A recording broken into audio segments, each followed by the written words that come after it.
일본의 국가 재정에 대한 이야기가 나올 때 고액의 빚이 있다는 지적이 나오게 되면 일본 우익들은 항상 일본은 엄청난 자산을 가지고 있기 때문에 괜찮다라고 옹호하고 있습니다. 이는 현재 일본의 재정 상황이 얼마나 비정상적이고 실정이 어디까지 비참한지 제대로 파악하고 있지 않아서일 수도 있습니다. 일본 정부가 발표했던 대차 대조표에 나와 있는 숫자를 근거로 하나하나 짚어보면 생각은 달라질 것입니다. 피커TV에서 자세한 내용 전해드리겠습니다. 아베 전 총리가 추진했던 아베노믹스는 일본의 앞길을 제대로 막아주었습니다. 하지만 일본 재정에 관한 이야기가 나올 때면 일각에서는 항상 일본은 엄청난 자산을 가지고 있기 때문에 괜찮다라고 말하는 사람들이 있습니다. 그래서 그러한 내용이 사실인지 관련 자료를 살펴보았습니다. 참고 자료는 일본 정부가 2018년도 말 시점에 작성한 국가 대차 대조표입니다. 내용을 살펴보면 일본은 약 670조엔의 자산을 가지고 있습니다. 이것을 근거로 해서 일본 우익들은 일본의 나라 빚을 언급할 때 자산을 빼고 말하라고 주장하고 있습니다. 자산을 뺀다는 것은 여차하면 전부 팔겠다는 것으로 이해할 수 있을 것입니다. 2021년 3월 말 기준 일본의 장기 채무 잔고는 1년 전보다 약 100조엔 늘어난 1010조엔에 달할 것으로 예상되고 있습니다. 일본 정부가 C19 감염증 대책을 시행할 재원을 마련하기 위해 신규 국채를 대량으로 발행함에 따라 작년보다 더 늘어났습니다. 일본의 채무 잔고는 최근 10년 사이에 1.5배로 늘었고 이는 주요 선진국 가운데 압도적으로 많은 것입니다.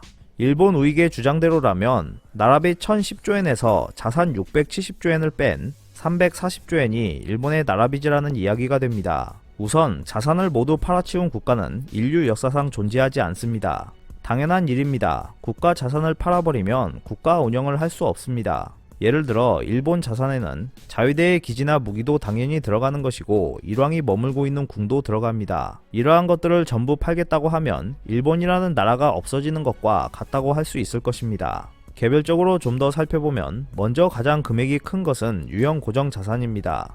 이것은 도로나 다리, 제방 등입니다. 이걸 팔려고 내놓는다면 과연 누가 살지도 의문입니다. 그리고 구매할 사람이 있다면 그 사람은 어떻게 본전을 뽑을 것인지 막막할 것입니다. 만약 그렇게 된다면 일본 전체가 톨게이트 투성이가 되고 조금 이동하는 것만으로도 돈이 드는 상황이 되어버릴 것입니다. 또한 일본이 말하는 자산에는 국회의사당과 최고재판소도 들어있고 모든 국가시설이 포함되어 있습니다. 이 모든 것을 다 판다는 것은 불가능에 가깝습니다. 일본 정부가 작성한 대차 대조표에 기재되어 있는 금액은 어디까지나 재무성이 평가한 금액이며 시장 가격은 아닙니다. 만약 백보 양보해서 판다고 해도 아주 싸게 팔릴 것입니다. 즉 막대한 매각 손실을 보게 됩니다. 다음은 유가증권입니다. 일본 정부가 증권 및 채권을 팔았다가는 정말 큰일이 일어날 것입니다. 일본이 보유한 유가증권은 120조엔 정도 있습니다. 하지만 대부분을 차지하는 것은 미국채입니다. 미국채는 언뜻 보기에 잘 팔릴 것 같지만 현실적으로 전부 팔 수 없습니다. 이것을 한꺼번에 팔려고 하면 미국채가 대폭락하고 미국 금리가 급상승해 미국 재정이 어처구니 없는 상황에 빠지게 될 것입니다.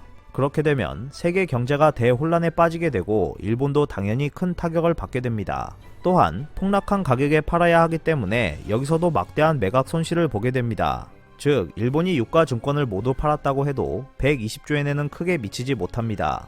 다음은 대출금으로 이것은 약 110조엔 있습니다. 이것은 재정 투용자의 재원인 재투채로 조달한 돈을 정책금융공고 등에 대출하고 있는 것입니다. 재정 투용자는 재정기구를 통해 조성된 자금이나 정부의 영향력 아래 두어진 자금을 일정한 계획에 따라서 투자 및 출자하거나 또는 융자하는 정부의 재정금융적 활동을 가리킵니다. 이것도 갑자기 상환을 원한다고 해서 그 자금이 돌아올 리가 없습니다. 무리하게 돈을 갚게 하면 연쇄 대출이 일어나 많은 공공기관이 도산하고 민간 기업도 망할 것입니다. 이것을 채권 양도한다고 해도 일본의 보통 금융기관이라면 실현 불가능한 저금리로 대출하고 있는 돈이기 때문에 싸게 팔아버릴 것입니다. 즉 여기서도 막대한 채권의 매각 손실이 발생합니다. 다음은 운용 기탁금입니다.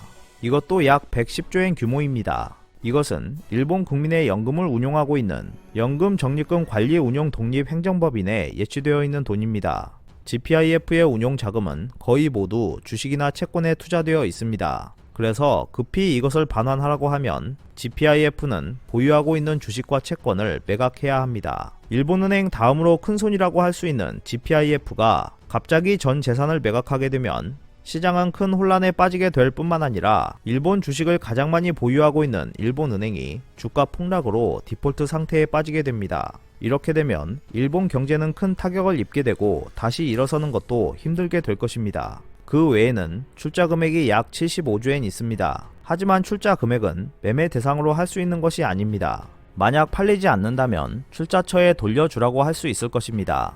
그렇게 되면 여러 개의 독립행정법인이 망해버리고 실업자가 대량으로 생기면서 일본 경제에 큰 타격을 줄 것입니다.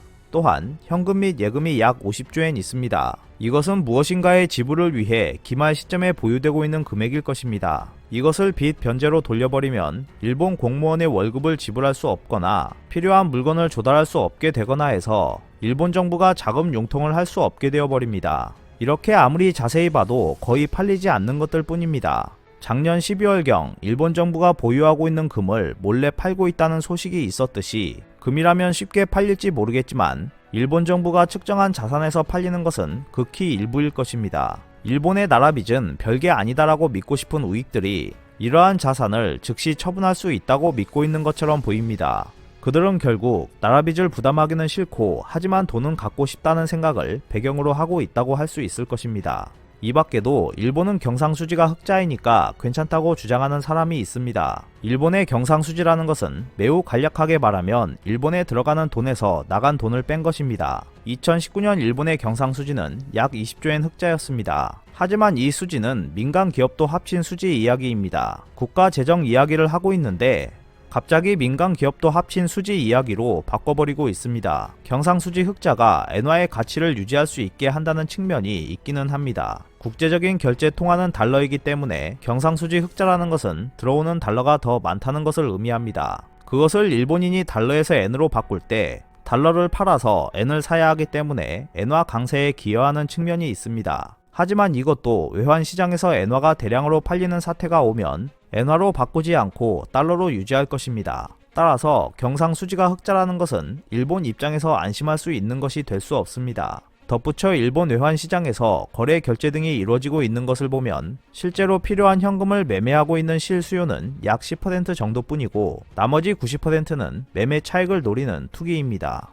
투기 목적으로 외환 거래를 하고 있는 사람이 대부분이기 때문에 일단 엔화의 신용이 없어지면 대규모 엔 매도가 발생해 버릴 것입니다. 게다가 우익 세력들 사이에서 일본은 대외 순자산이 세계 제일이라고 하는 점도 자주 지적되는 부분입니다. 확실히 일본의 대외 순자산은 2018년 말 시점에서 341조 5,560억엔이나 있습니다. 하지만 이건 역시 민간 기업까지 합친 수치입니다. 일본 중앙은행 및 정부의 순자산으로 보면 마이너스 6조 9,020억엔입니다. 여기에서도 국가 재정 이야기를 하고 있는데 갑자기 민간과 섞는 이야기로 바꿔치기 되어버리는 불가사의한 일이 발생합니다. 일본이 위기에 빠졌을 때 민간 기업이 일제히 대외 순자산을 팔아 일본 국채를 매입해준다면 이야기는 다르겠지만 그런 일이 일어날 가능성은 제로에 가깝습니다. 아무도 위험한 나라의 국채에 투자하려고 하지 않기 때문입니다. 이와 같이 일본 우익들은 많은 빚을 지고 있다고 하는 현상을 긍정적으로 바라보고